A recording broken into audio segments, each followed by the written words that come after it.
Hello children, this is Poonam and welcome to this video edition on the participle. Now this participle is there in your second term syllabus children, so you will pay attention. If you pay attention now, you will be able to understand it well. As it is in your virtual class, you are being explained in detail.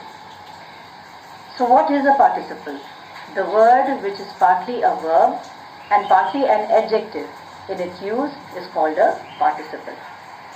Formation of present participle is formed from the verb by adding ing at the end. It represents an action going on at the present or an incomplete action or state. It is a non-finite verb which ends in ing and works like an adjective.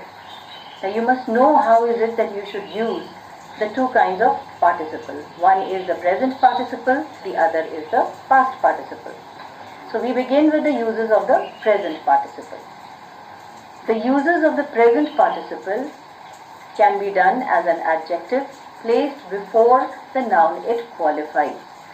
For example, the rising sun is beautiful to see. Where is it being used? You see, before sun. As an object complement placed after the object, noun or pronoun. Example, I saw the moon rising. See the placement after the moon. As a subject complement placed after verbs like seem, appear, etc. Example, the long journey is tiring, seems to be tiring. Now, in the next slide, we go to further uses of the present participle. To express an earlier action or one of the actions of the same subject. The subject is the same. Entering the room, I saw him. Who entered the room? I. So entering the room, I saw him. As an absolute phrase, the present participle forming a phrase with the noun or pronoun placed before it is independent of the subject or remaining part of the sentence. For example, it being a fine day, we arranged for a picnic. Now if you look at the sentence, it being a fine day makes sense separately, we arranged for a picnic makes sense separately. So we put that together, we are using it as an absolute phrase. The absolute phrase can be changed into a subordinate clause by changing the present participle into a finite verb and providing a joining word. So, as it was a fine day, comma, we arranged for a picnic. This is how you will use it. Uses of the past participle. Now, what is a past participle? A non-finite verb which is the third form of the verb and works like an adjective is a past participle.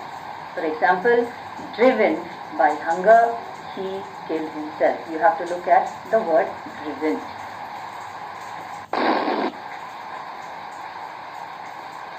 Past participle can also be used as an adjective placed before the noun it qualifies.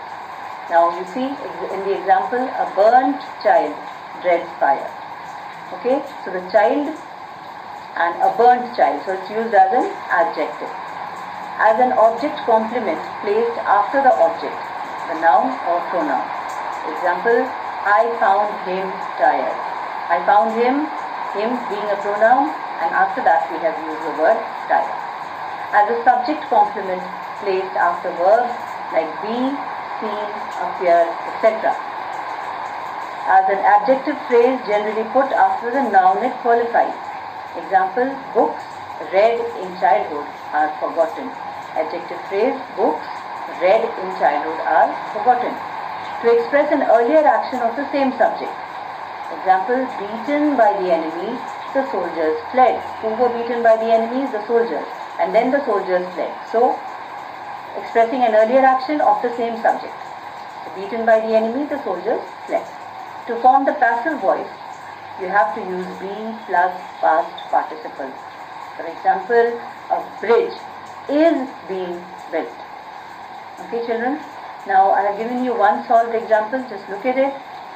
The question is, I found the door open, full stop. I went inside, full stop. Now, how are we going to combine it? finding the door open, comma, I went inside, stop. So this is the way you will use the participle, both present and past participles. It's an easy exercise, children. In the virtual classes you have done it. So look at the video once more. So until the next video, stay safe, healthy, and so goodbye, children. Thank you.